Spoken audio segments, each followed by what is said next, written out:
জয় শ্রী রাধে কৃষ্ণ। বন্ধুরা, এই ঐশ্বরিক যাত্রায় আপনাকে স্বাগতম। হে কৃষ্ণ, আজকের এই ভাষণ শুনছেন এমন সকল ভক্তের জীবনে তোমার আশীর্বাদ অবাধ্য থাকুক এবং সকল অসুবিধা দূর হোক। তাই বন্ধুরা, আসুন আমরা দেরি না করে শ্রীকৃষ্ণের অমৃত সদৃশ শিক্ষার এই চমৎকার যাত্রা শুরু করি। শ্রীকৃষ্ণ বলেন, যদি তোমরা সুখী হতে চাও তাহলে তোমাদের পরিস্থিতির উপর ভিত্তি করে তোমাদের জীবনের সিদ্ধান্ত নাও।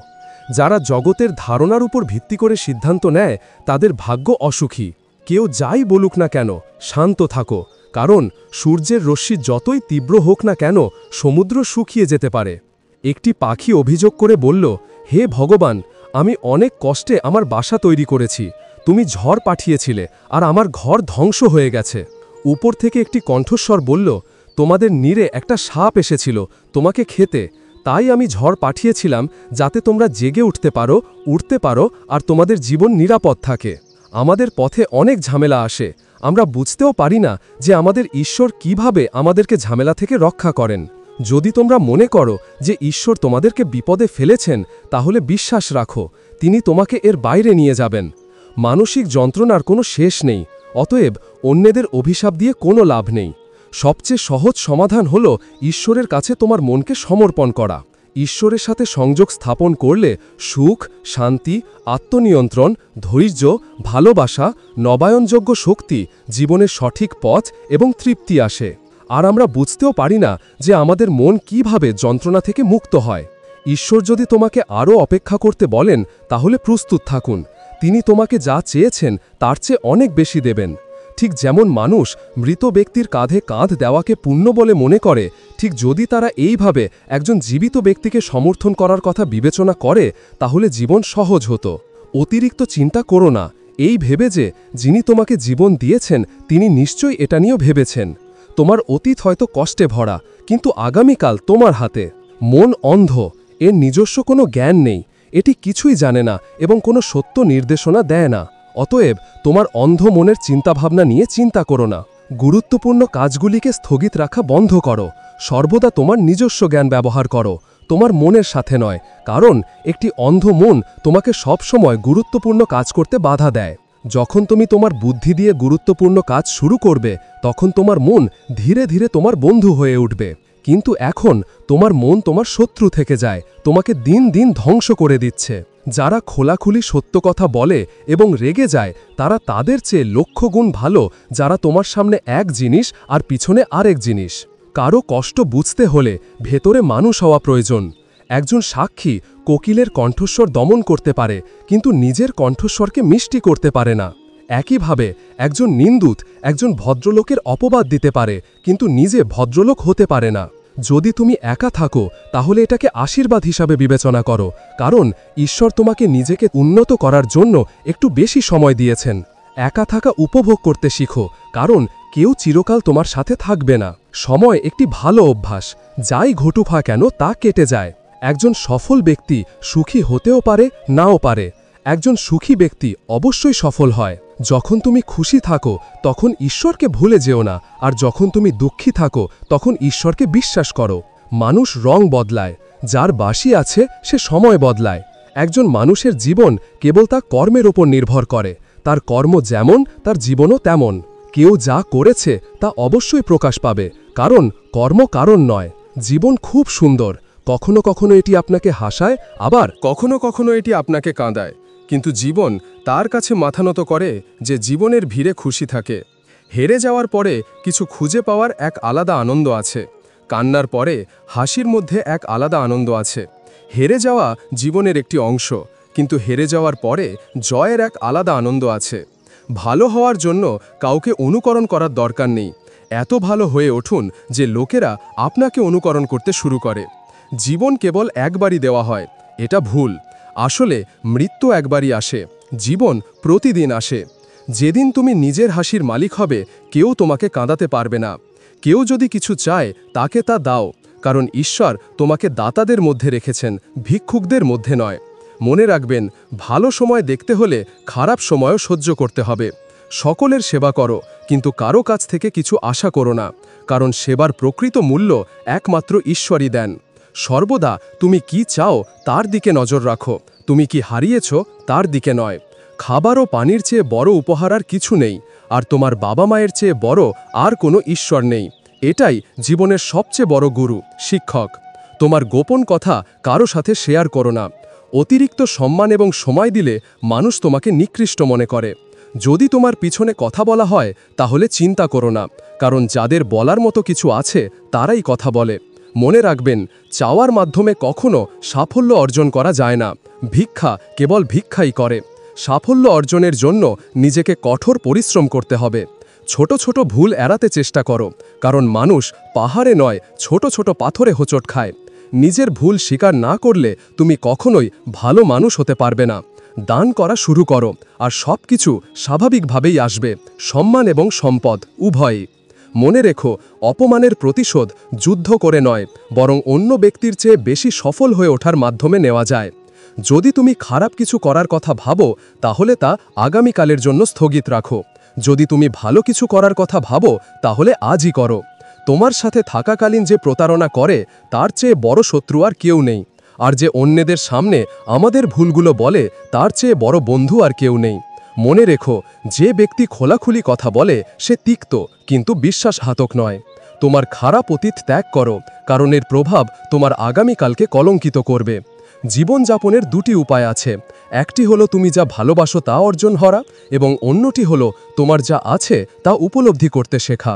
জিনিসপত্র অর্জনের আগে মূল্যবান হয়, এবং একজন ব্যক্তি হারিয়ে যাওয়ার পরে মূল্যবান হয়। একমাত্র জিনিস যা বিনামূল্যে আসে তা হলো বাবা মায়ের ভালোবাসা। সর্বোপরি এই পৃথিবীতে প্রতিটি সম্পর্কই মূল্য দিয়ে আসে। অপমানের প্রতি এমন শ্রদ্ধার সাথে সারাদিন যাতে অন্য ব্যক্তি লজ্জিত বোধ করে। যতক্ষণ পর্যন্ত তুমি তোমার সমস্যা এবং কষ্টের জন্য অন্যদের দোষারোপ করতে থাকবে, ততক্ষণ তুমি কখনোই সেগুলো সমাধান করতে পারবে না। যতটা সম্ভব শোনো এবং যতটা সম্ভব কম কথা বলো। সম্ভবত সেজন্যই ঈশ্বর আমাদের দুটি কান এবং একটি মাত্র মুখ দিয়েছেন। বারবার ক্ষমা করো, কিন্তু কেবল একবার বিশ্বাস করো। জীবনে কাউকে এতটা গুরুত্ব দিও না যাতে তারা তোমার মুখের হাসি কেড়ে নেয়। যারা সময় এবং পরিস্থিতির সাথে কাঁদে না, কেবল তারাই তাদের সাফল্য অর্জন করে। কিছুই স্থায়ী নয়, নিজেকে খুব বেশি চাপ দিও না, কারণ পরিস্থিতি যতই খারাপ হোক না কেন তা বদলে যাবে। সময়ের সাথে সাথে অনেক কিছু বদলে যায়। মানুষ, পথ, অনুভূতি, এমনকি কখনো কখনো আমরাও। আজ তুমি যা কিছু করেছ তা তোমার সাথেই ঘটবে। এটাই নিয়তির নিয়ম। যদি তুমি কারো হতে চাও, কারো অভাব হও, প্রয়োজন নয়। যে কেউ চাহিদা পূরণ করতে পারে, কিন্তু কেউ কারো অভাব পূরণ করতে পারে না। যদি তুমি কাউকে কিছু দিতে না পারো, তাহলে শুধু প্রার্থনা করো, কারণ প্রার্থনা এমন একটি উপহার যার জন্য ধনী ব্যক্তিরাও হাত বাড়িয়ে দেয়। যেখানে তুমি মনে করো যে তুমি অন্যদের কষ্ট দিচ্ছ, সেখান থেকে দূরে সরে যাওয়াই ভালো। প্রতারণা এবং পাপ কেবল ততটুকুই করো যতটুকু তুমি সহ্য করতে পারো, কারণ প্রকৃতি কাউকে রেহাই দেয় না। পৃথিবীতে সবার হিসাব নিকাশ স্থির। যদি তোমার কোনো শত্রু না থাকে, তাহলে এর অর্থ হলো যেখানে সত্য কথা বলা একেবারেই প্রয়োজনীয় ছিল, সেখানেও তুমি চুপ ছিলে। ভালোবাসা স্বাধীন হওয়া সত্ত্বেও পৃথিবীর সবচেয়ে দামি আনন্দ।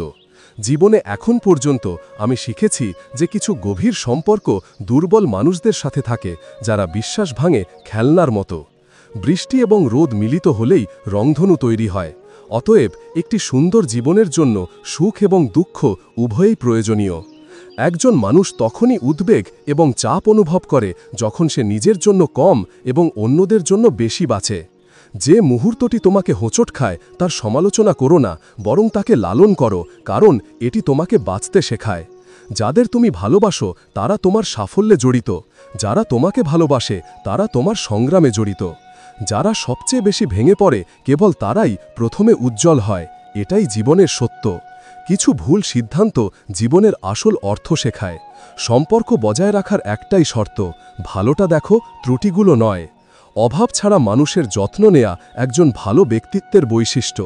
সর্বদা ঈশ্বরের উপর আশা রাখো, কারণ এই পৃথিবীতে ঈশ্বরের মতো আর কেউ এত দ্রুত সন্তুষ্ট হয় না। যে ব্যক্তি শান্ত থাকে, কথা বলার সময় এবং কাজ করার সময় শান্ত থাকে, সে সত্য খুঁজে পেয়েছে এবং যে যন্ত্রণা ও কষ্ট থেকে মুক্ত। একটি দেশলাইয়ের কাঠি অন্যদের পোড়ানোর আগে নিজেকে পুড়ে ফেলে। আমাদের রাগ দেশলাইয়ের কাঠির মতো, অন্যদের ধ্বংস করার আগে নিজেকে ধ্বংস করে। মাত্র দুজন মানুষ জ্ঞানের কথা বলে, একজন বয়স্ক এবং অন্যজন এমন যে অল্প বয়সে কঠিন সময়ের অভিজ্ঞতা লাভ করেছে। এই পৃথিবীতে আবেগের মতো আগুন নেই, মূর্খতার মতো ফাঁদ নেই, ঘৃণার মতো নিষ্ঠুরতা নেই, আর লোভের মতো ধার নেই। 36 নয়, তোমার 4টি গুণের প্রয়োজন: ভালো আচরণ, বিশুদ্ধ উদ্দেশ্য, দয়ালু হৃদয় এবং সততা। যেদিন তুমি বুঝতে পারবে যে তুমি ছাড়া এই পৃথিবীতে আর কেউ নেই, সেদিনই তোমার আসল জীবন শুরু হবে। অতিরিক্ত প্রত্যাশা ত্যাগ করো, মনের শান্তি ফিরে আসবে। কিছু মানুষ সবসময় হাসে, ইয়াকি পোপা, কারণ তারা জানে যে তাদের কষ্ট কেউ বোঝে না। এমনকি যদি তুমি তোমার হৃদয়ের অনুভূতি ভাগ করে নাও, তবুও তারা কেবল তাদের নিয়ে মজা করবে। যারা অন্যের অধিকার এবং সুখ ছিনিয়ে নেয়, তাদের জীবন খুব ছোট। সম্পর্ক টিকিয়ে রাখার জন্য মহান নম্রতা প্রয়োজন। কেবল মহাভারতই প্রতারণা এবং প্রতারণার মাধ্যমে তৈরি হয়। সর্বদা যা সঠিক তা করো, যা সহজ তা করো না। দারিদ্র্য এবং দারিদ্র্যের শিক্ষা একজন ব্যক্তিকে ভেতর থেকে পরিবর্তন করতে বাধ্য করে। যত কথা বলো তত শুনতে শিখো। ঈশ্বরকে তোমার সবচেয়ে কাছের বন্ধী বানাও, কারণ ঈশ্বরই একমাত্র যিনি তোমার পাশে থাকেন, এমনকি যখন বাকি পৃথিবী তোমাকে ত্যাগ করে। এমন লোকদের সাথে বন্ধুত্ব গড়ে তোলো যারা তোমাকে উন্নতি করতে অনুপ্রেরণা করে।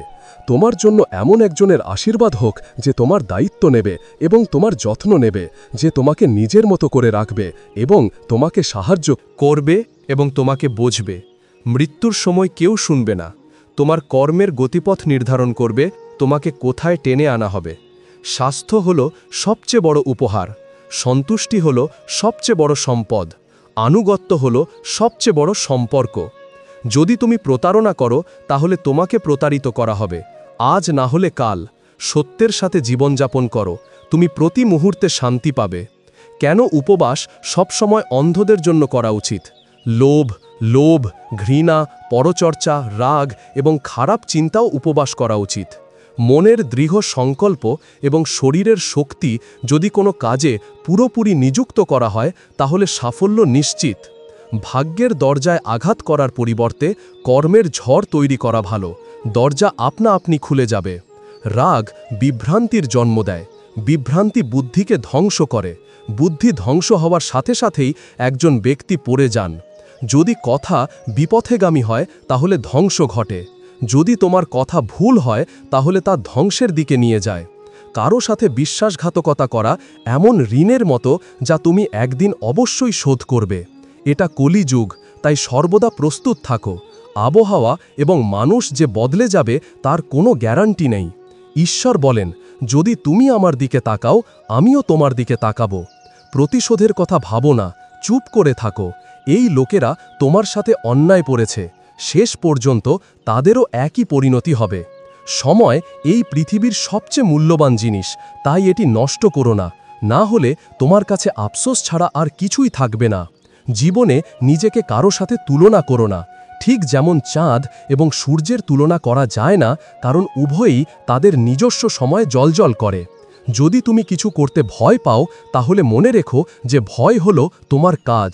সত্যিকারের সাহসী যারা উচ্চ স্বপ্ন দেখে এবং মহান স্বপ্ন দেখে, তারা আরও ভয়ঙ্কর পরীক্ষার মুখোমুখি হয়। পাহাড়ের উচ্চতা কখনোই তোমাকে এগিয়ে যেতে বাধা দেয় না, বরং তোমার জুতার নুড়ি তোমাকে এগিয়ে যেতে বাধা দেয়। সেই নুড়িটি ছুঁড়ে ফেলো। স্রোত কেবল একটি মৃত মাছ বহন করে, জীবিত মাছ নিজের পথ নিজেই তৈরি করে। তোমার সাহসকে বলো না যে তোমার সমস্যা কত বড়, তোমার সমস্যাকে বলো যে তোমার সাহস কত বড়। সফল সে নয় যে তার শত্রুদের জয় করে, বরং সফল সে যে তার ইচ্ছাকেও জয় করে। যদি তুমি তোমার স্বপ্নের ওপর কাজ করা বন্ধ করে দাও, কারণ কেউ মনে করে যে তুমি তা করতে পারবে না, তাহলে সেটা তোমার স্বপ্ন নয়, এটা শুধু একটি ছোট ইচ্ছা। যারা তোমাকে খুব কাছ থেকে চেনে না, তাদের কথাগুলো হৃদয়ে নিও না। এগিয়ে যাও এবং কিছু অর্জন করো। জীবনে ভালো মানুষ খুঁজো না, বরং নিজে ভালো হয়ে ওঠো। হয়তো তোমার সাথে দেখা করে কারো খোঁজ পূর্ণ হবে। যদি তুমি উঠতে না পারো, তাহলে দৌড়াও। যদি দৌড়াতে না পারো, তাহলে হাঁটো।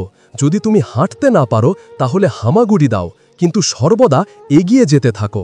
একবার একজন গুরু তার শিষ্যদের জিজ্ঞাসা করেছিলেন, তোমরা কি জানো যে আমাদের মধ্যে একটা বিরাট যুদ্ধ ক্রমাগত চলছে? যখন সকল শিষ্য চুপ করে রইলেন তখন গুরু বললেন, প্রকৃতপক্ষে সবচেয়ে বড় যুদ্ধ আমাদের মধ্যে দুটি নেকড়ের মধ্যে।